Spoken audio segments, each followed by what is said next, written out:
رحم الله من قرأ الفاتحة. بسم الله الرحمن الرحيم. الحمد لله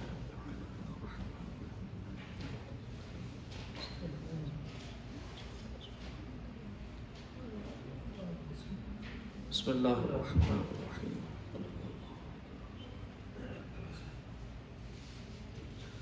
اللهم بث ثوابها إلى روح الجميع المؤمنين والمؤمنات والمسلمين والمسلمات الأحياء منهم والأموات. تعبئ اللهم بيننا وبينهم بالخيرات إنك مجيب الدعوات إنك على كل شيء قدير بحرمة محمد وآله الطاهرين. پروردگار واسطہ محمد و اہل بیت محمد کا ہماری اس قلیل عبادت کو اپنی بارگاہ میں منظور و مقبول فرما. واسطہ محمد و اہل بیت محمد کا اخلاص کے ساتھ یہ عبادت کرنے کی توفیق عطا فرما. ہمارے دلوں کو ایک دوسرے کے لیے کشادہ فرما. پروردگار واسطہ محمد و اہل بیت محمد کا جو بیمار ہیں بالخصوص میری والدہ محترمہ، پروردگار میں شفائے کامل و عاجلہ. واسطہ محمد و اہل بیت محمد کا پروردگار غم حسین کی دولت سے مالا مال فرما. بار بار معرفت کے ساتھ قبر آقا حسین کی زیارت کا شرف نصیب فرما. حج بیت اللہ کی زیارت کا شرف نصیب فرما. پروردگار ہماری لاکھوں دعاؤں کی ایک دعا ہمارے وارث حقیقی امام زمانہ علیہ السلام کا جل ظہور فرما. ہمیں امام کے قدموں میں شہادت نصیب فرما. ان تمام دعاؤں کی قبولیت کے لیے بلند تر صلوات دیجیے.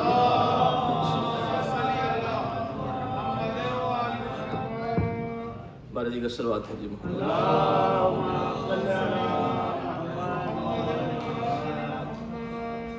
لا حول ولا قوة إلا بالله العلي العظيم. رب اشرح لي صدري ويسر لي أمري واحلل عقدة من لساني يفقهوا قولي. بسم الله الرحمن الرحيم.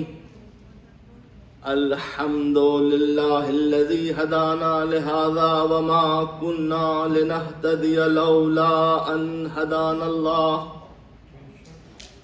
لقد جاءت رسل ربنا بالحق.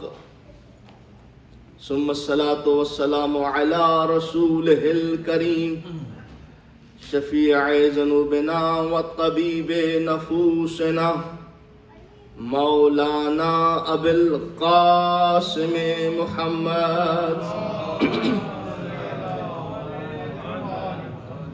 وعلى آلہ الطیبین الطاہرین المعصومین المظلومین الذین اذهب اللہ عنہم الرجس وطہرہم تطہیرا.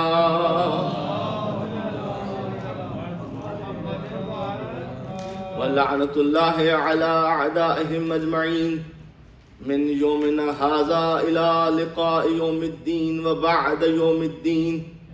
أما بعد فقد قال سبحانه وتعالى في محكم كتابه الحكيم. بسم الله الرحمن الرحيم.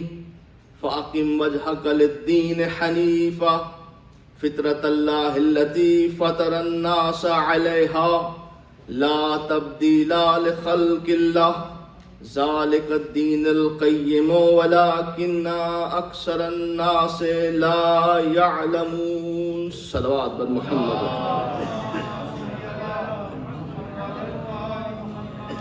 مرتبہ پھر بلند تر آواز سے صلوات.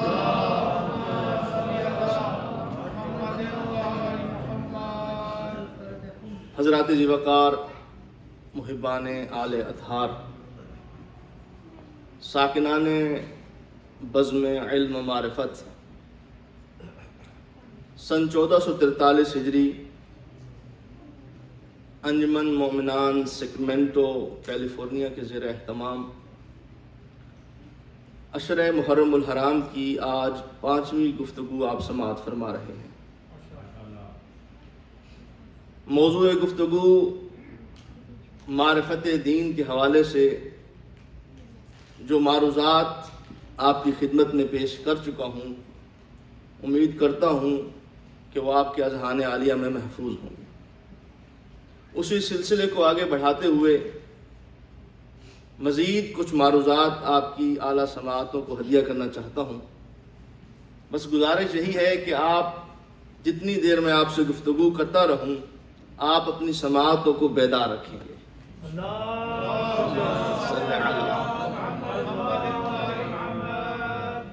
یہ بات قطعاً ہمارے ذہن میں نہیں ہونی چاہیے کہ یہاں پر کتنے مومنین تشریف فرما ہیں. کم از کم میرے ذہن میں یہ بات نہیں ہوتی.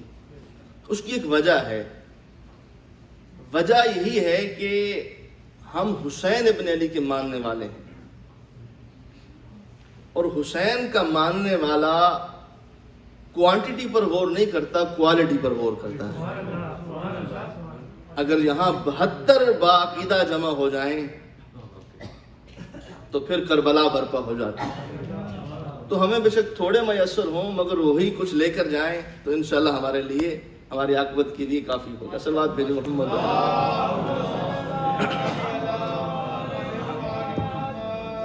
حضرات ذی وقار پروردگار عالم اپنی لا ریب و بے عیب کتاب میں ارشاد فرما رہا ہے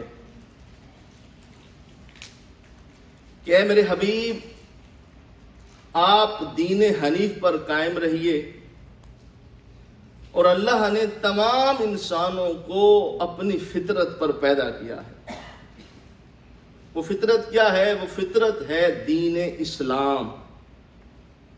یعنی ہر ذی روح جو ہے اسے اللہ نے فطرت اسلام پر پیدا کیا ہے. یقیناً جب گفتگو دین اسلام پر ہوگی یا فطرت الہیہ پر ہوگی تو کول معصوم کی روشنی میں، جیسا کہ امام علی علیہ السلام فرماتے ہیں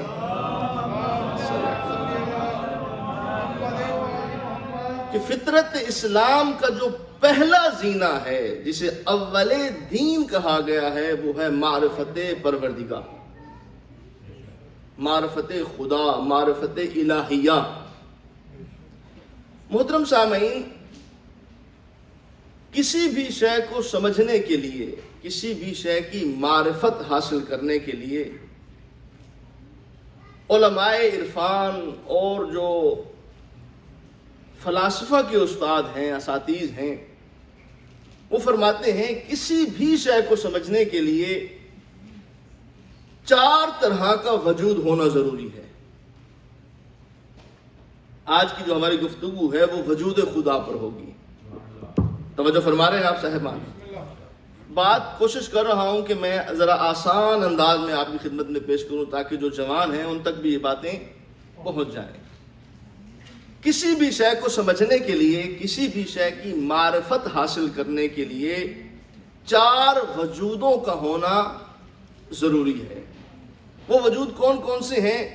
سب سے پہلے علماء فرماتے ہیں کہ کسی بھی شے کے لیے وجود ذہنی ہونا ضروری ہے. کون سا وجود ہونا ضروری ہے؟ وجود ذہنی. دوسرے نمبر پر وجود لفظی ہونا چاہیے، یعنی جو آپ کے ذہن میں ہے اس شے کے بارے میں کوئی لفظ بھی ہونا چاہیے کہ اگر یہ شے ہے تو اپنی صفات کے مطابق اس کا ٹائٹل کیا ہے، اس کا نام کیا ہے. توجہ فرما رہے ہیں آپ؟ پہلے نمبر پر وجود ذہنی، دوسرے نمبر پر وجود لفظی، تیسرے نمبر پر وجود کتابی ہونا چاہیے. یعنی جو چیز آپ کے ذہن میں ہے، جو چیز آپ کی زبان پر ہے، جب آپ اسے تحریر کریں گے تو وہ وجود مکتبی ہو جائے گا، وجود کتابی ہو جائے گا. جب یہ 3 وجود انسان کی سمجھ میں آ جائیں تو پھر وجود حقیقی سامنے آتا ہے. توجہ فرما رہے ہیں آپ؟ مثال کے طور پر ہم گفتگو کر رہے ہیں وجود خدا پر. دیکھیں بعض شروع میں یہ بات بہت زیادہ ہوتی ہے کہ خدا ایک ہیں یا 2 ہیں. پہلے ہمیں یہ بات ثابت کرنا ہے کہ کیا واقعا خدا کا وجود ہے بھی صحیح یا نہیں.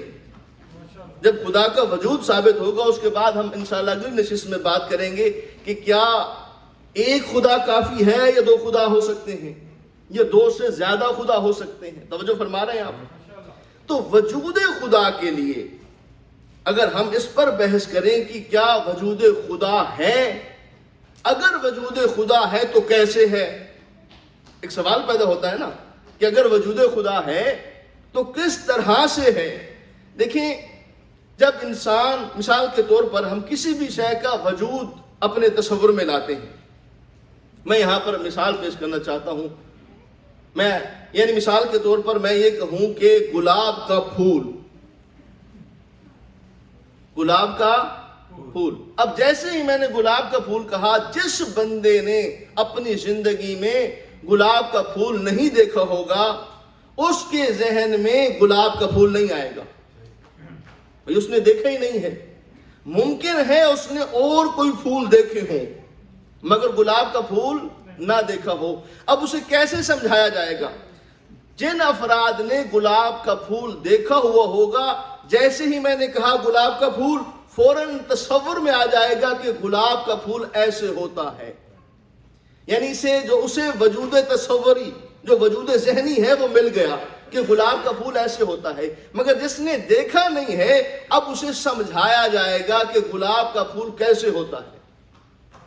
اب اسے سمجھانے کے لیے تمثیل قائم کی جائے گی، مثال دی جائے گی۔ مثال کے طور پر کہا جائے گا جو گلاب کا پھول ہوتا ہے نا، وہ سرخ رنگ کا ہوتا ہے۔ اب یقین اس نے سرخ رنگ تو دیکھا ہوگا، یا وہ سفید رنگ کا ہوتا ہے۔ اب تو بہت ساری قسمیں ہیں گلاب کے پھول کی۔ اچھا، اس کی پتیاں ہوتی ہیں، اگر اس نے کوئی پھول دیکھا ہوا ہے تو پتی سے اس کے ذہن میں آ جائے گا کہ اچھا اس طرح سے ہوتا ہے، یعنی رنگ لال ہے یا رنگ سفید ہے، پتی ہے اور اس طرح سے بنا ہوا ہے۔ یعنی جس طرح آپ نے وہ دوسرا جو پھول دیکھا ہوا ہے اس کی کچھ خصوصیات بیان کریں گے تمثیل کے طور پر۔ کیوں؟ تاکہ اسے گلاب کی تعریف سمجھائی جائے کہ گلاب کا پھول ہوتا کیسے ہے۔ توجہ فرما رہے ہیں آپ؟ یعنی کسی بھی شے کے وجود کو ثابت کرنے کے لیے تمثیل سے بتایا جائے گا، مثال سے بتایا جائے گا کہ یہ شے ایسی ہے۔ غور فرما رہے ہیں؟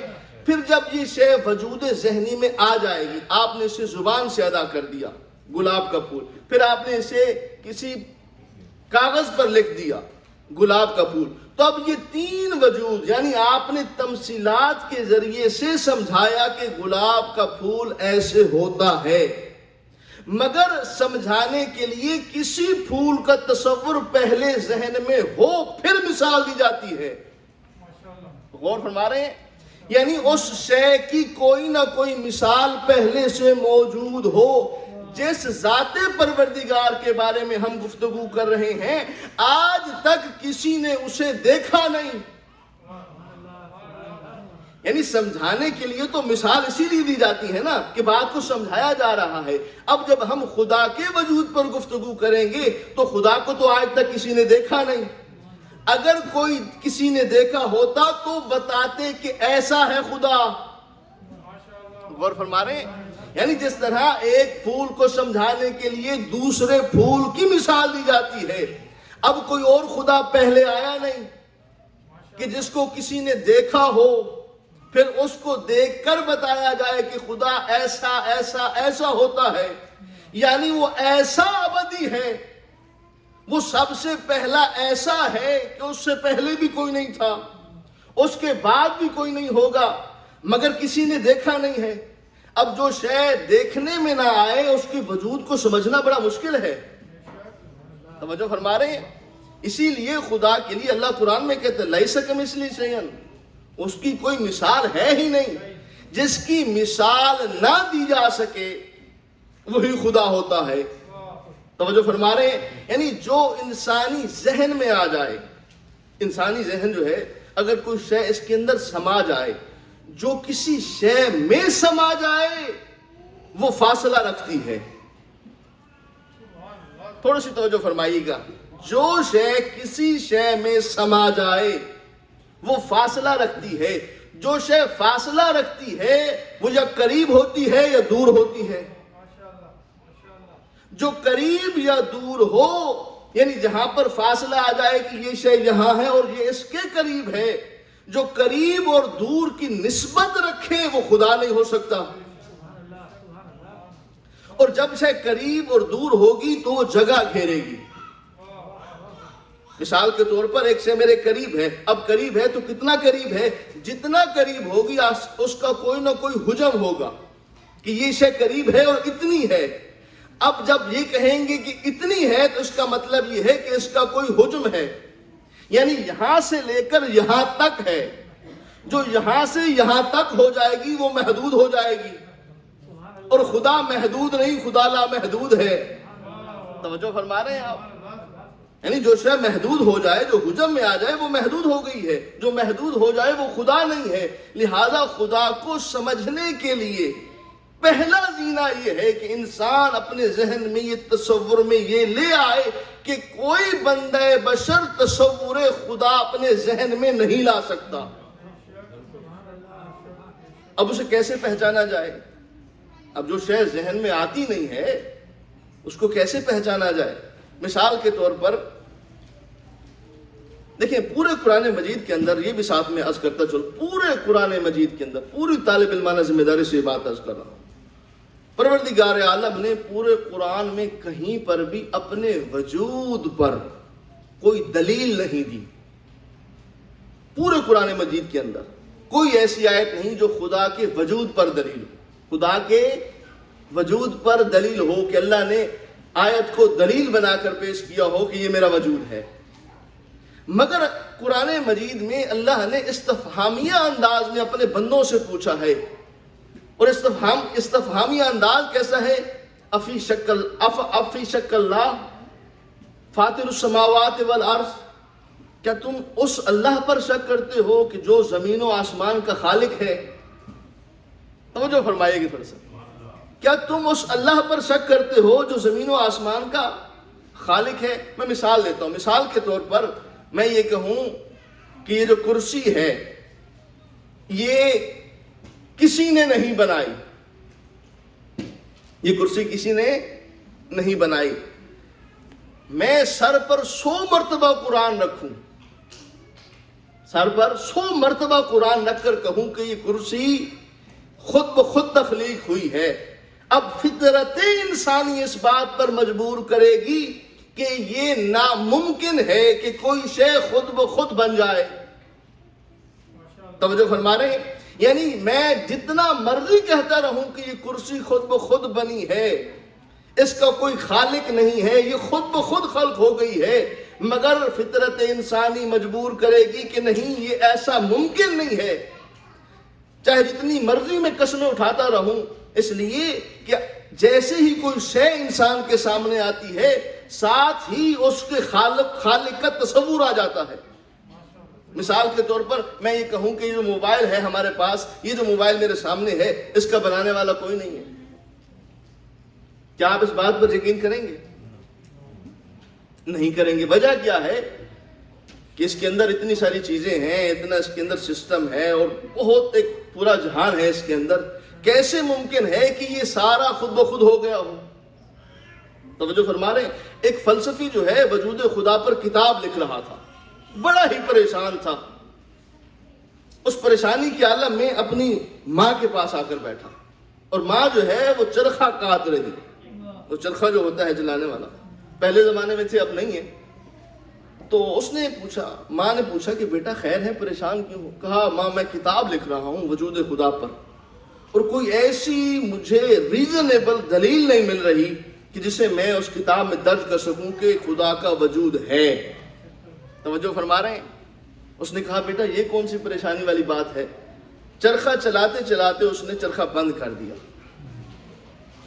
جب چرخہ بند کر دیا یعنی اسے ہاتھ سے چلانا بند کر دیا، تو بیٹے سے سوال کیا، بیٹا یہ جو پہلے چرخہ چل رہا تھا کیا یہ خود بخود چل رہا تھا؟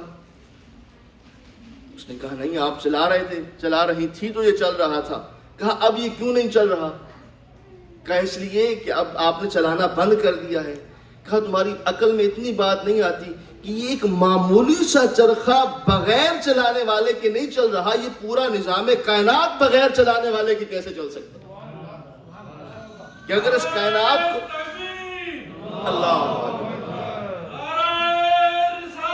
یا رسول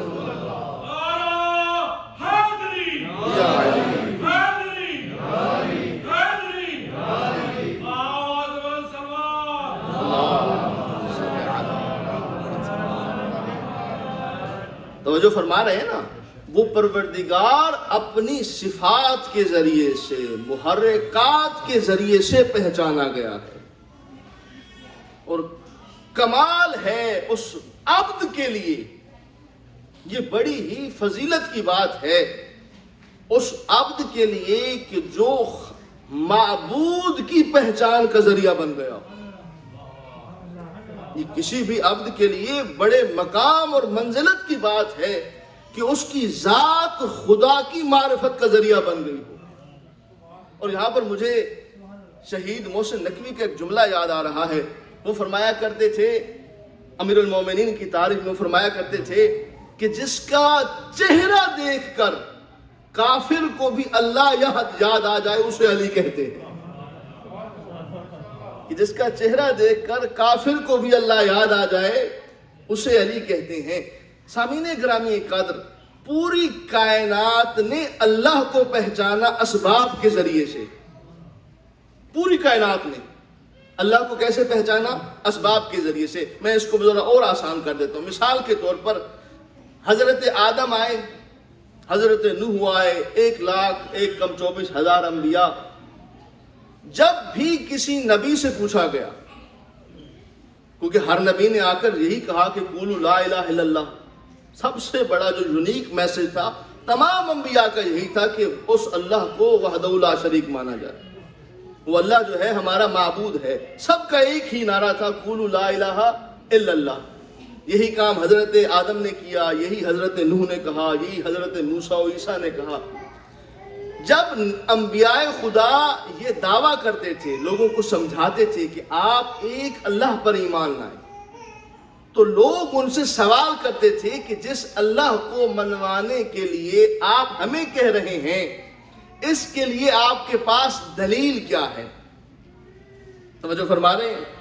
یعنی آپ جس اللہ کی بات کر رہے ہیں، جس اللہ کا ہمیں تعارف کروا رہے ہیں، اس کی ذات پر دلیل کیا ہے کہ وہ لا الہ الا اللہ ہے؟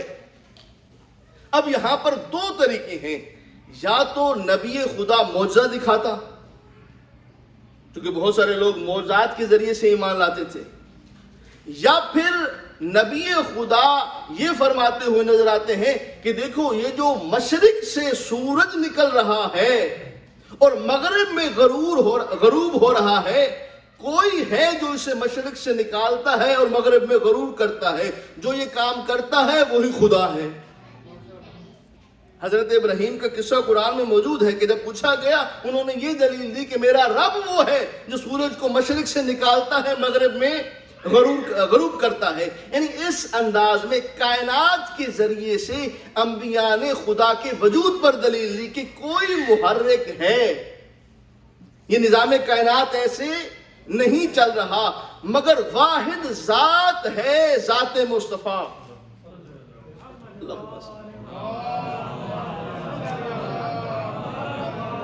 واحد ذات ہے، ذات مصطفیٰ، کہ جب لوگوں نے پوچھا کہ آپ کے پاس خدا کے وجود پر دلیل کیا ہے، یقین یعنی پورے طالب علمانہ ذمہ داری سے عرض کر رہا ہوں، رسول کونین اپنی طرف اشارہ کر کے کہتے تھے کہ میں ہوں خدا پر دلیل،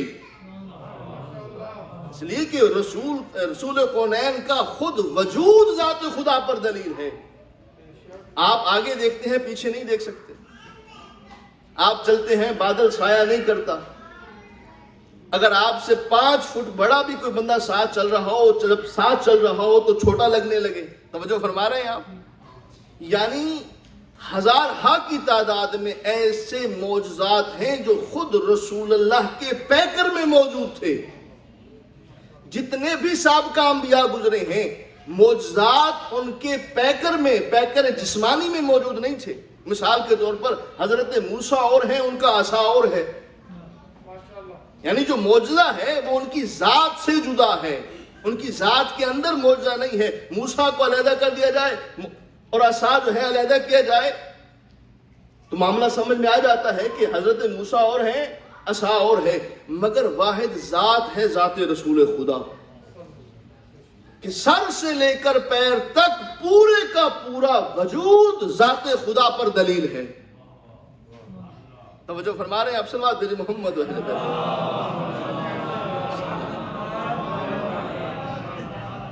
اس لیے کہ یہ خود خدا کی ذات پر دلیل ہیں، یہ 14 ہستیاں جو ہیں. اسی لیے میں نے کہا کسی بھی عبد کے لیے یہ بہت بڑی فضیلت کی بات ہے کہ وہ خالق کی پہچان کا ذریعہ بن جائے. اور اس کے لیے حدیث قدسی ماشاءاللہ بزرگ حضرات تشریف فرما ہے. حدیث قدسی کے الفاظ ہیں کہ پروردگار عالم نے کیا فرمایا کہ کنت کنزا مخفیا، میں چھپا ہوا خزانہ تھا، میں نے چاہا کہ میری پہچان ہو، فخلقتک یا محمد، میں اے میرے حبیب میں نے تجھے پیدا کیا، تجھے خلق کیا. کس لیے؟ اپنی پہچان کے لیے، اپنی پہچان کا ذریعہ قرار دیا رسول خدا کو. اب تھوڑا سا یہاں پر یہ بات بھی سمجھنے والی ہے، جو لوگ کہتے ہیں کہ نعوذ باللہ رسول بھی ہمارے جیسے تھے، ان کے لیے یہاں پر ایک بہت بڑا پیغام ہے اور دعوت فکر ہے. دیکھیں، آپ کے اور میرے خلق ہونے کا مقصد بظاہراً قرآن کی آیت سے عبادت ہے. کل میں نے یہ آیت آپ کی خدمت میں پیش کی تھی، وَمَا خَلَقْتُ الْجِنَّ وَالْإِنسَ إِلَّا لِيَعْبُدُونَ. اگر آیت کا صرف ترجمہ کیا جائے تو مطلب یہ بنتا ہے کہ اللہ نے انسان کو اپنی عبادت کے لیے پیدا کیا ہے، جبکہ اپنے حبیب کے بارے میں اللہ کہہ رہا ہے کہ میں نے تجھے اپنی معرفت کے لیے پیدا کیا ہے.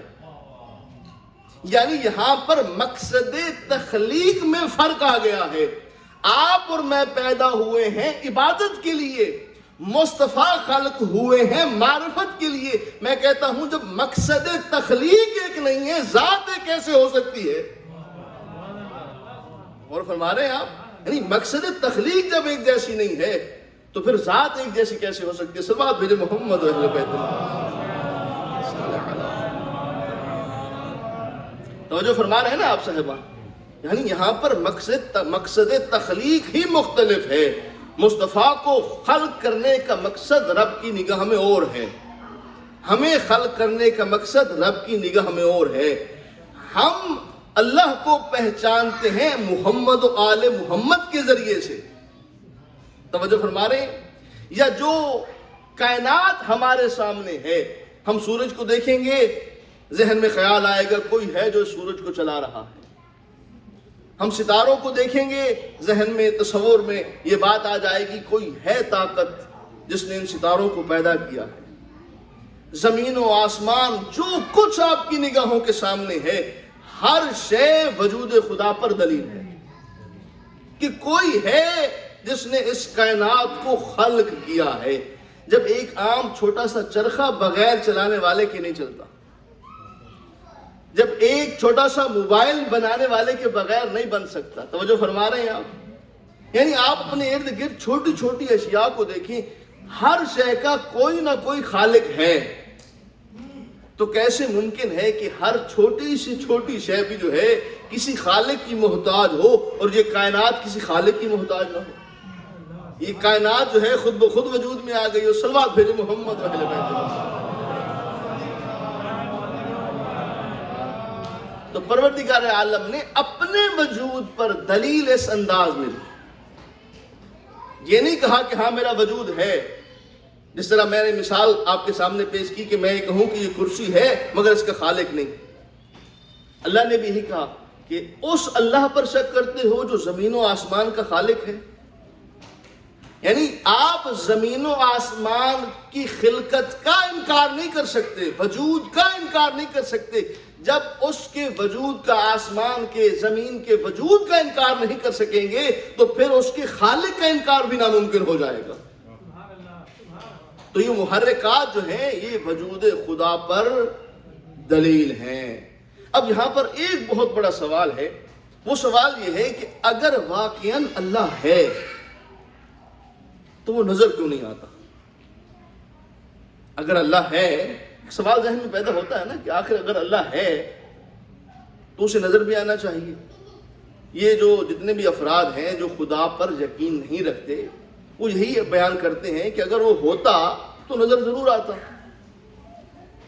اگر خدا ہوتا تو نظر ضرور آتا. ایک دہریہ جو ہے آیت اللہ علی حسین شیرازی صاحب کے پاس پہنچا، مشہد مقدس میں، بڑے شیرازی صاحب جو تھے، اور انہوں نے جا کر کہا کہ دیکھیں اللہ نہیں ہے، ہم نے آج تک کے جتنے انسان پیدا ہوئے ہیں آج تک کسی نے خدا کو نہیں دیکھا. اگر خدا ہوتا تو اتنے کروڑہا انسان پیدا ہوئے کسی نے تو خدا کو دیکھا ہوتا. توجہ فرما رہے ہیں؟ جیسے کہ امیر المومنین کا فرمان ہے کلم الناس علی قدر عقولہم، جتنی جس کی عقل ہو اسے اس کے مطابق جواب دو. اب اس نے یہاں پر یہ آرگومنٹ دیا کہ اگر خدا ہوتا تو ضرور نظر آتا. ایت اللہ علی شرازی فرماتے ہیں یہ بتاؤ کہ تم کہاں تک گئے ہو، تم کہاں تک گئے ہو؟ اس نے کہا جو گئے ہیں اس کائنات میں پھیلے ہوئے جو لوگ، ستاروں پر انہوں نے کمندیں ڈالی ہیں، چاند پر لوگ گئے ہیں، اگر خدا ہوتا تو وہاں پر بھی ضرور نظر آتا. سمندروں کی تہوں میں جو ہے لوگ گئے ہیں، تحقیق کی ہے کہیں پر خدا نظر نہیں آیا. اب یہاں پر ایت اللہ علی شرازی فرماتے ہیں تمہارے کہنے کا مقصد یہ ہے کہ فلاں فلاں فلاں جگہ پر لوگ گئے ہیں انہیں خدا نظر نہیں آیا. پھر اس کے بعد ایت اللہ فرماتے ہیں یہ بتاؤ کیا کوئی مشتری پر گیا ہے؟ کہا نہیں کوئی نہیں گیا وہاں پر. کہا ممکن ہے خدا وہاں پر ہو. اللہ اکبر. یعنی جب تک تم پوری کائنات کا احاطہ کر نہیں سکتے تو تم یہ دلیل کیسے قائم کر سکتے ہو کہ اگر ہوتا تو نظر آتا؟ بھئی تم گئے کہاں تک ہو جو یہ دعویٰ کر رہے ہو کہ ہوتا تو نظر آتا؟ غور فرما رہے ہیں آپ یا نہیں؟ یعنی جتنی اس کی عقل تھی کہ میں یہاں پر گئے، یہاں پر گئے، وہاں پر گئے. کہا تم اس سیارے پر تو نہیں گئے نا، ممکن ہے خدا وہاں پر ہو. یعنی اس کا مطلب یہ ہے کہ تمہاری تحقیق ابھی ادھوری ہے. اور آرگومنٹ اس وقت قائم ہوتا ہے جب تحقیق مکمل ہو چکی ہو. اور قیامت تک انسان خدا کو ڈھونڈتا رہے گا. اگر مادی طور پر خدا کو ڈھونڈتا رہے گا انسان مرتا مرتا مر جائے گا، پوری کائنات کو ڈسکور نہیں کر سکے گا.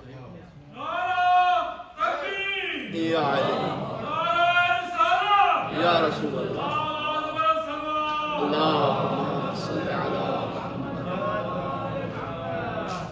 جو اس محدود کائنات کو، یہ جو محدود کائنات ہے جو لامحدود ہے وہ اور ہے، یہ جو محدود ہمارے سامنے ہے، جب انسان اسے مکمل طور پر ڈسکور نہیں کر سکتا تو جو اس کا جو خالق جو لامحدود ہے اسے کہاں ڈسکور کر سکتا ہے؟ مگر وہ نظر ضرور آتا ہے. وہ ظاہری آنکھوں سے نظر نہیں آتا، وہ دل کی نگاہوں سے نظر آتا ہے. کسی نے امیر المومنین سے پوچھا یا علی آپ جس اللہ کی عبادت کرتے ہیں کیا آپ نے کبھی اس اللہ کو دیکھا بھی ہے؟ امیر المومنین فرماتے ہیں علی نے آج تک اس خدا کو ایک سجدہ بھی نہیں کیا جس کو دیکھا نہ ہو. جسے علی نے دیکھا نہ ہو، علی نے آج تک اس خدا کو ایک سجدہ بھی نہیں کیا. علی تو کرتا ہی اسی خدا کی عبادت ہے جسے علی دیکھتا ہے. کہا مولا ہمیں تو آج تک خدا نظر نہیں آیا. کہا خدا ان ظاہری آنکھوں سے نہیں، قلب کی نگاہوں سے نظر آتا.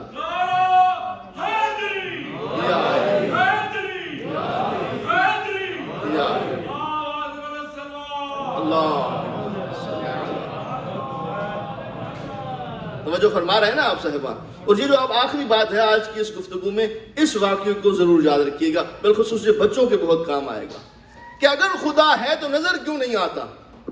جو چیز ہے اسے نظر بھی آنی چاہیے، کیونکہ انسان جو ہے وہ چاہتا ہے جو چیز سامنے ہے اسی پر ایمان لائے. غیب پر ایمان لانا انسان کے لیے ذرا مشکل ہو جاتا ہے، مگر مومن ہے ہی وہی جو غیب پر ایمان لائے. مگر اس کا یہ مطلب نہیں ہے کہ یہاں پر آرگومنٹ مکمل نہیں ہوا. اس کے غیب ہونے پر بھی خدا نے اسی کائنات میں دلیلیں رکھی ہیں. یعنی یہ ضروری نہیں ہے کہ جو شے کسی شے کا وجود ہو اور وہ نظر آئے. آرگومنٹ یہی ہے نا کہ اگر خدا ہے تو نظر آنا چاہیے، اگر نظر نہیں آتا اس کا مطلب ہے خدا ہے نہیں. یہی بات امام ابو حنیفہ، آپ نے نام سنا ہوگا بہلول دانا کا، امام علی رضا علیہ السلام کا غلام بہلول دانا. بظاہر تو مجذوب نظر آتے تھے مگر وہ مجذوب امام کے حکم پر ہوئے تھے. 3 افراد تھے جنہوں نے قید خانے میں امام موسیٰ کاظم علیہ السلام سے ملاقات کی.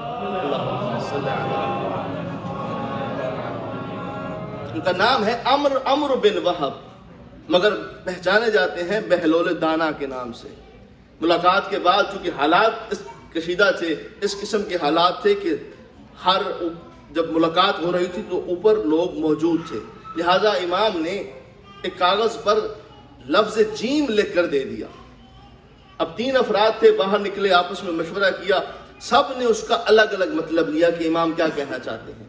ایک نے مطلب دیا کہ مجھے یہاں سے جیم، بہلول دانا نے یہ مطلب دیا کہ جیم سے مراد ہے جنون، یعنی میں اپنے اوپر جنون کی کیفیت طاری کر لوں۔ توجہ فرما رہے ہیں؟ یعنی یہ امام کے حکم پر ہی بہلول دانا بنا ہوا تھا، وگرنہ یہ اپنے وقت کا فقیہ تھا۔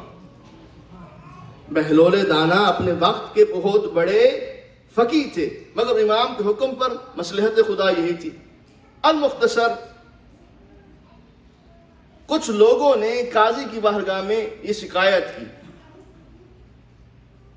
کہ جب جناب ابو حنیفہ درس دے رہے تھے تو بہلول دانا وہاں گئے اور ایک پتھر دے مارا بہلول دانا کو، ابو حنیفہ کو۔ اب شاگرد سارے جو ہے وہ جمع ہوئے، محترم استاد صاحب وہ بھی قاضی کی بارگاہ میں پہنچے کہ دیکھیں انہوں نے مجھے پتھر مارا ہے اور یہ دیکھیں زخم ہو گیا ہے مجھے۔ بہلول دانا کو وہاں بلایا گیا، جب وہاں پہنچے تقاضا کیا شاگردوں نے اور استاد نے، ابو حنیفہ نے یہ تقاضا کیا کہ اسے سزا دی جائے، اس نے بلا وجہ مجھے پتھر مارا ہے۔ جب یہ آرگومنٹ پیش کیا گیا کہ اس نے بلا وجہ مجھے پتھر مارا ہے لہذا اسے سزا دی جائے، بہلول دانا فرماتے ہیں کہ میں نے خود سنا ہے، تو اپنی محفل میں اپنے بچوں کو جو تمہارے سامنے شاگرد بیٹھے تھے تم انہیں پڑھا رہے تھے اور تم کہہ رہے تھے کہ میں امام جعفر صادق کی اس بات سے اختلاف رکھتا ہوں، میں امام صادق علیہ السلام کی اس بات سے اختلاف رکھتا ہوں کہ اللہ جنوں کو جہنم کی آگ سے سزا دے گا، میں اختلاف رکھتا ہوں اس بات سے۔ اب بہلول دانا فرماتے ہیں تمہارا آرگومنٹ یہ ہے، تم یہ کہتے ہو کیونکہ جن آگ سے بنا ہے لہذا آگ کو آگ کیسے جلائے گی، میں نے بھی تم بھی مٹی سے بنے ہو، میں نے بھی مٹی کا پتھر مارا ہے، پھر تکلیف کیسی؟ غور فرما رہے ہیں آپ؟ اب دیکھیں کس انداز میں بہلول دانا اسے سمجھا رہے ہیں۔ تمہارا دعویٰ یہ ہے کہ آگ، جن جو ہے وہ آگ سے بنا ہے، اور امام صادق نے کہا ہے کہ جنوں کو بھی جہنم کی آگ میں جلایا جائے گا، اور تم یہ کہتے ہو کہ یہ ناممکن ہے، آگ کو آگ کیسے جلا سکتی ہے، تم مٹی سے بنے ہو، یہ پتھر بھی مٹی کا تھا۔ پھر تمہارا دوسرا دعویٰ یہ تھا کہ خدا بروز قیامت نظر آئے گا، خدا بروز قیامت نظر آئے گا، اس لیے کہ ہم اس خدا کو کیسے مانیں جو نظر ہی نہیں آتا، یعنی ہم اس خدا کو نہیں مان سکتے جو نظر نہیں آتا، البتہ یہ وعدہ ہے خدا کا، خدا ہمیں قیامت میں نظر آئے گا۔ اب یہاں پر بہلول دانا فرماتے ہیں کہ جو پتھر میں نے تجھے مارا ہے کیا تجھے کوئی اس سے تکلیف ہوئی ہے؟ اس نے کہا کہ دیکھو میرا یہ حال برا ہوا ہے اور درد سے کرا رہا تھا۔ کہا بالکل مجھے اس سے بڑی تکلیف ہوئی۔ کہا کیا ہوا ہے؟ کہا مجھے درد ہو رہا ہے۔ کہا وہ جو درد ہے وہ نظر آ رہا ہے۔ اللہ اکبر! یعنی اگر کوئی بندہ یہ کہے کہ خدا اگر ہوتا تو نظر آتا، اللہ نے وجود انسان میں یہ دلیل رکھ دی ہے، انسان کو درد نظر نہیں آتا۔ اب جو شے نظر نہ آئے اس کا مطلب یہ نہیں ہے کہ وہ ہے نہیں۔ اللہ اکبر! تھوڑا سا غور فرمائیے گا، یعنی درد انسان کو نظر نہیں آتا، بالخصوص یہ بچوں کے لیے مثال ہے، درد انسان کو نظر نہیں آتا، مگر کوئی بندہ ایسا نہیں ہے جو درد کے ہونے کا انکار کرے۔ یعنی جو شے نظر میں نہ آئے اس کا مطلب یہ نہیں ہے کہ وہ شے وجود نہیں رکھتی۔ اب یہاں پر جناب بہلول دانا نے اس انداز میں جواب دیا کہ تمہارا آرگومنٹ یہ ہے، مگر میں نے اس پتھر سے تمہیں جواب دے دیا ہے کہ خدا ہے اور بروز قیامت نظر نہیں آئے گا، اسی طرح جس طرح تجھے درد نظر نہیں آ رہا، جس طرح تجھے درد نظر نہیں آ رہا. صلوات بھیجے محمد و اہل بیت.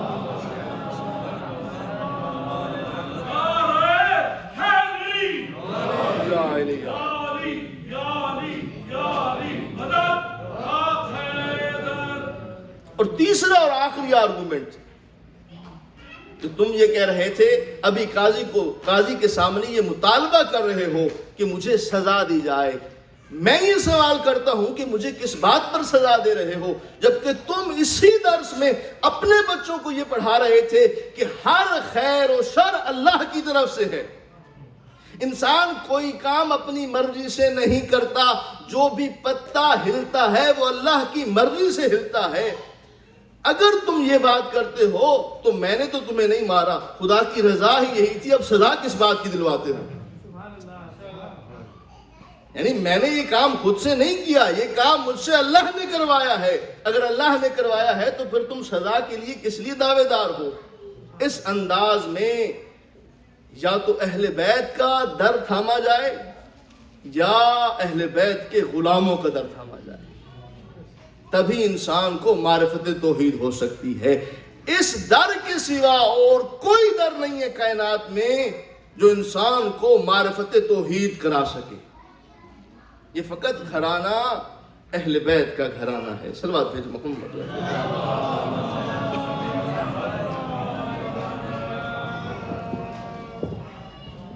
بس ہو گئی میری حاضری. عزاداران سید الشہداء، لاکھ علم کے دریا بہا دیے جائیں، اس وقت تک مجلس حسین میں آنے کا حق ادا نہیں ہوتا جب تک صفحہ رخسار پر دو آنسو نہ آ جائے. عزاداران امام حسین،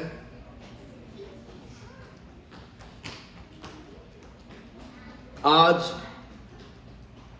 بالخصوص میں آپ تمام مومنین سے گزارش کروں گا، آج کر رہا ہوں، آج کے بعد نہیں کروں گا، کہ جس ہستی کی، جن ہستیوں کی شہادت کا تذکرہ ہونا ہے نا، اگر رونا نہ آئے تو کم از کم رونے والی شکل ضرور بنائیے گا. اس لیے کہ آج ان ہستیوں کی شہادت کا تذکرہ کرنا ہے، اس ماں کا تذکرہ کرنا ہے جس نے کربلا سے لے کر شام تک، شام سے لے کر مدینے تک اپنے بچوں کا نام تک نہیں لیا. بالخصوص ان ماؤں کے لیے آل محمد فرماتے ہیں کہ جب تمہیں ہمارے غم سمجھ میں نہ آئے نا تو اپنے ذہنوں میں اپنا تصور لایا کرو. یعنی اگر کسی کو سکینہ کا غم سمجھ نہ آئے نا تو کسی کی 4 سالہ اگر بیٹی ہو وہ اپنے ذہن میں ذرا اپنی بچی کا تصور لے آئے. اگر کسی کو اونو محمد کے مصائب سمجھ نہ آتے ہوں تو اپنے ذہن میں چھوٹے بچوں کا تصور لے آئے. عزاداران سید الشہداء، جب قافلہ چلا ہے نا مدینے سے، روایات میں ملتا ہے، میں ذرا تفصیل کے ساتھ مسائل پڑھنا چاہتا ہوں، اگر ہو سکے تو یہ لائٹ آپ اسے بجھا دیجئے تاکہ ہر بندہ، جزاک اللہ.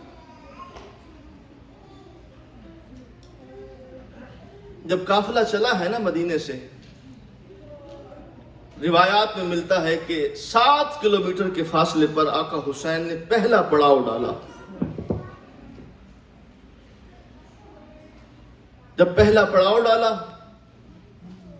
دور سے آقا حسین کو ایک شخص آتا ہوا نظر آیا. آقا حسین نے جناب عباس کو آواز دی، عباس دیکھو کون آ رہا ہے. جناب عباس تیزی سے گئے، واپس آئے، کہا جناب عبداللہ آ رہے ہیں. جناب عبداللہ آئے، آ کر سلام کیا. آقا حسین نے جواب دیا. آقا حسین فرماتے ہیں عبداللہ آنے کا سبب، کہا مولا آخری سلام کرنے آیا ہوں. اس کے بعد جناب زینب کے پاس آئے، سلام کیا. تاریخ میں ملتا ہے جیسے ہی سلام کا جناب زینب نے جواب دیا نا، جناب زینب کے ذہن میں یہ خیال آیا کہیں عبداللہ مجھے واپس لینے تو نہیں آئے۔ سلام کا جواب دیتے ہی جناب زینب فرماتی ہیں عبداللہ کہیں زینب کو واپس اپنے ساتھ لینے تو نہیں آئے؟ جناب عبداللہ فرماتے ہیں نہیں، آپ کے نانا کا، آپ کے جد کا قول ہے، میں تو اس لیے آیا ہوں، آپ کے جد کا قول پورا کرنے آیا ہوں۔ آپ کے جد کا قول ہے کہ جب کہیں رخت سفر باندھو نا تو جانے سے پہلے صدقہ ضرور دے دیا کرو۔ یہ کہہ کر جناب عبداللہ نے دونوں ہاتھ آگے بڑھائے، ایک ہاتھ میں اون ہے، دوسرے ہاتھ میں محمد ہے، کہا یہ دونوں بچے حسین سفر پر نکلے ہیں، ایک اپنی طرف سے حسین پر صدقہ کر دینا، دوسرا میری طرف سے حسین پر صدقہ کر دینا۔ اجرکم اللہ، اجرکم اللہ۔ اپنی آوازوں کو تھوڑا تھوڑا بلند کرتے آئیے، شرما کے نہیں رونا حسین کو، اگلے سال وہی روئے گا جو زندہ ہوگا، اور زندگی کا کوئی اعتبار نہیں ہے۔ عزاداران سید الشہداء اون و محمد کو حوالے کیا۔ تاریخ میں ملتا ہے کہ شب عاشور جب آقا حسین نے اپنے وقت کو 3 حصوں میں تقسیم کیا نا، ایک حصہ اللہ کی قرآن کی تلاوت میں، ایک حصہ اصحاب کے لیے، ایک حصہ اہل بیت کے لیے، چلتے چلتے آقا حسین اس خیمے کے قریب پہنچے جہاں جناب زینب جناب اون و محمد کو سمجھا رہی تھی۔ دونوں بچے ماں کے سامنے ایسے بیٹھے ہیں جیسے نمازی تشہد کی حالت میں بیٹھے۔ آقا حسین فرماتے ہیں میں نے سنا جناب زینب اپنے بچوں سے کہہ رہی تھی اون و محمد یاد رکھنا تمہاری رگوں میں جعفر طیار کا خون ہے، اون و محمد اگر تم زندہ واپس آئے تو ماں تم سے کبھی راضی نہیں ہوگی، اے اون و محمد اگر تمہارا قبضہ فرات پر ہو جائے تو یاد رکھنا تم کبھی پانی کو منہ نہ لگانا، اس لیے کہ حسین کی سکینہ پیاسی ہے، حسین کا اصغر پیاسا ہے، اگر فرات پر قبضہ ہو بھی جائے تو تم پانی نہ پینا وگرنہ ماں تمہیں معاف نہیں کرے گی۔ اے اون و محمد سب سے پہلے تمہارا لاشا واپس آنا چاہیے۔ بس آقا حسین فرماتے ہیں جیسے جیسے میں خیمہ گاہوں سے گزرتا جا رہا تھا ہر ماں اپنے بچے کو یہی کہہ رہی تھی کل سب سے پہلے تیرا لاشا آنا چاہیے، سب سے پہلے میں ماں زہرا کے سامنے سرخرو ہوں۔ بس عزاداران سید الشہداء جتنا پیار، اس جملے کی نزاکت کو سمجھیے گا، جتنا پیار جناب زینب کو حسین کے علی اکبر سے تھا، خدا کی قسم اتنا ہی پیار حسین کو اپنے اون و محمد سے تھا۔ آپ کیا سمجھتے ہیں آقا حسین کے لیے اون و محمد کو بھیجنا آسان تھا؟ کیا آقا حسین کے لیے یہ امر آسان تھا کہ اون و محمد کو شہادت کی اجازت دیتے؟ بس عزادارو جب جناب اون و محمد آئے ہیں نا اجازت لینے کے لیے، جناب زینب بھی ساتھ ہیں، آقا حسین فرماتے ہیں بہن زینب یہ سارے حسین کی جان کے دشمن ہیں اور میں نہیں چاہتا کہ اون و محمد مجھ پر قربان ہو۔ عزادارو سنو گے جناب زینب نے کیا فرمایا؟ جناب زینب فرماتی ہے حسین بھیا اگر اللہ مجھے 1000 بیٹے عطا کرتا میں سارے بیٹے اے حسین تجھ پر قربان کر دیتی، یہ تو فقط میرے 2 بچے ہیں۔ بس عزادارو اون و محمد کو اجازت ملی، گئے میدان میں ایسی جنگ کی کہ دشمن خدا کانپ کر رہ گئے۔ جب دشمنان نے دیکھا کہ کسی طرح سے ہم اون و محمد پر غلبہ حاصل نہیں کر سکے، یا عمر بن سعد ملعون کہتا ہے کہ دیکھو ان کی رگوں میں ہاشمی خون ہے، یہ جعفر طیار کے پوتے ہیں، اگر ایک ایک کر کے جاؤ گے تم قیامت پر ان بچوں پر غلبہ حاصل نہیں کر سکو گے۔ اگر ہو سکے تو سارے مل کر حملہ کرو۔ بس عزادارو، ساری فوج اون محمد پر ٹوٹ پڑی، کسی نے تلوار ماری، کسی نے نیزہ مارا، اون محمد زین سے زمین پر آئے، اون دنیا سے رخصت ہو چکے۔ محمد نے آواز دی، چچا آخری سلام قبول ہو۔ آقا حسین نے آواز سنی، پہنچے اس جگہ پر جہاں اونو محمد کے لاشیں پڑے تھے، اونو محمد کے لاشوں کو اٹھایا، خیام گاہ حسینی میں آئے۔ جناب زینب کو اطلاع دی گئی، جناب فضا پہنچی، جا کر کہا زینب تیرے اونو محمد کا لاشا آ گیا ہے، تیرے اونو محمد کا لاشا آ گیا ہے۔ ہر بی بی یہ سمجھ رہی تھی جیسے جو زینب کو اطلاع ملے گی نا، زینب سے برداشت نہیں ہوگا۔ بس عزادارو، زینب آئی اس جگہ پر جہاں اونو محمد کے لاشیں رکھے ہوئے تھے۔ علی کی بیٹی دونوں جنازوں کے درمیان میں بیٹھ گئی، خدا کو سجدہ کیا، کہا پروردگار زینب کی اس قربانی کو قبول کر لے۔ پروردگار کیا تو اب زینب سے راضی ہو جائے گا؟ میں نے اپنے بچے تیری راہ میں قربان کر دیے۔ اجرکم اللہ، اجرکم اللہ۔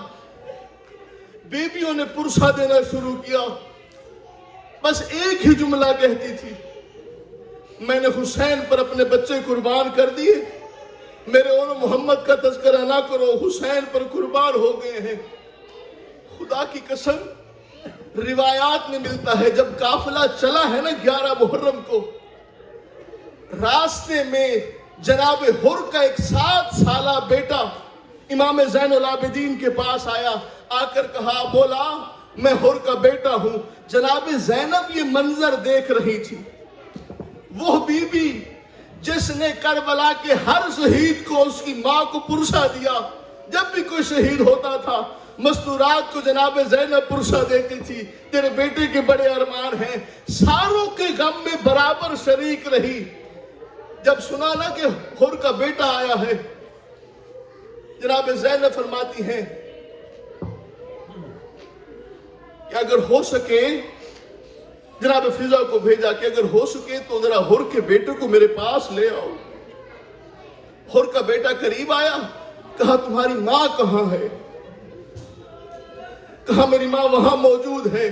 کہا اگر ہو سکے تو اپنی ماں کو ذرا بلا کر لے آؤ، میں تیری ماں کو حر کا پرسہ دینا چاہتی ہوں۔ میں کہتا ہوں بی بی آج تو آپ کو اتنا احساس ہے کہ آپ ہر شہید کے لیے ان کے مرحومین کو، ان کے جو بھی لواحقین تھے ان کو پرسہ دے رہی ہیں، مگر جب آپ کو پرسہ دیا جاتا تھا آپ فقط ایک جملہ فرماتی تھی، میں نے حسین پر قربان کر دیے۔ بس عزادارو قافلہ چلتا رہا۔ وہ وقت آیا جب شام سے واپس مدینے کی تیاری شروع ہوئی، یہ سارے سر لے کر آئے، آ کر آواز دے کر کہتے ہیں کہ اونو محمد کا سر ہے۔ جناب زینب آگے نہیں بڑھی، دوبارہ آواز دی کوئی ہے جو ان سروں کو لے۔ جناب فضا آگے بڑھی، جا کر اونو محمد کے سر لیے۔ جناب فضا نے جناب زینب سے کہا زینب کیا تو اپنے بچوں کے سر نہیں لے گی؟ جناب زینب رو کے فرماتی ہے میں نے اپنے بچے حسین پر قربان کر دیے۔ سروں کو لیا، پہنچے اس جگہ پر کربلا کے قریب، بچوں کو سر دفن کیے۔ بس ایک جملہ کہا علی کی بیٹی نے، اے اونو محمد ماں کا آخری سلام قبول ہو۔ یہ کہہ کر علی کی بیٹی وہاں سے چل پڑی، واپس پہنچی مدینے میں۔ سب سے پہلے روزہ رسول پر حاضری دی۔ عزادارو سنو گے زینب نے کس طرح سے اپنی جد کو احوال کربلا بتایا ہے۔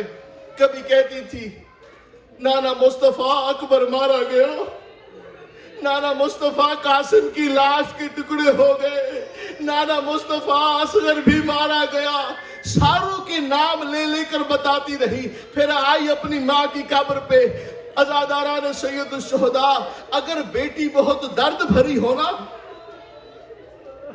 اس کیفیت کو صرف میری مائیں بہنیں محسوس کر سکتی ہیں۔ اگر بیٹی پر کہیں کوئی ظلم ہوا ہونا، کسی کے سامنے بات نہیں کرتی، مگر جب ماں سامنے آ جائے نا، درد بھری بیٹی ساری باتیں ماں سے کہہ دیتی ہے۔ قبر زہرا پر علی کی بیٹی نے فقط یہی کہا، اماں حسین کا اکبر مارا گیا، اماں قاسم کی لاش کے ٹکڑے ہو گئے، اماں اصغر کو بھی تیر لگ گیا۔ اونو محمد کا زینب نے نام نہیں لیا۔ بس عزادارو، اس طرح سے پرسہ لے کر علی کی بیٹی پہنچی واپس۔ جناب عبداللہ آئے، آقا سید سجاد سے درخواست کی، آقا اگر ہو سکے تو زینب سے کہیے اب تو اپنے گھر تشریف لے آئے۔ بس عزادارو، جناب زینب گھر واپس آئی۔ جیسے ہی اس کمرے میں داخل ہوئی جہاں اونو محمد کے چھوٹے چھوٹے مصلے رکھے ہوئے تھے، علی کی بیٹی کی نگاہ جب اونو محمد کے چھوٹے چھوٹے مصلوں پر پڑی، عزادارو اس بی بی نے نہ کربلا میں اونو محمد کا نام لیا، نہ شام میں اونو محمد کا نام لیا۔ جب بھی روتی تھی، کبھی اکبر کو یاد کر کے روتی تھی، کبھی عباس کو یاد کر کے روتی تھی، کبھی اصغر کو یاد کر کے روتی تھی۔ اپنے بچوں کا کبھی نام نہیں لیا، مگر جیسے ہی مصلوں پر نگاہ پڑی، اپنے آپ کو علی کی بیٹی نے مصلے پر گرا کر کہا، اے اونو محمد تمہارے مصلے خالی ہیں۔ جناب زینب کھڑی ہوئی، مصلوں کو اٹھایا، اپنے سینے سے لگا کے کہتی ہے، اے اونو محمد آخر میں بھی ماں ہوں، کب تک برداشت کروں، اب میری مامتا جواب دے گئی ہے، اے اونو محمد تمہارے مصلے خالی ہے۔ وَسَيَعْلَمُ الَّذِينَ أَيَّ مُنْقَلِبٍ يَنْقَلِبُونَ فَاتَبِعُوا السَّيِّئَةَ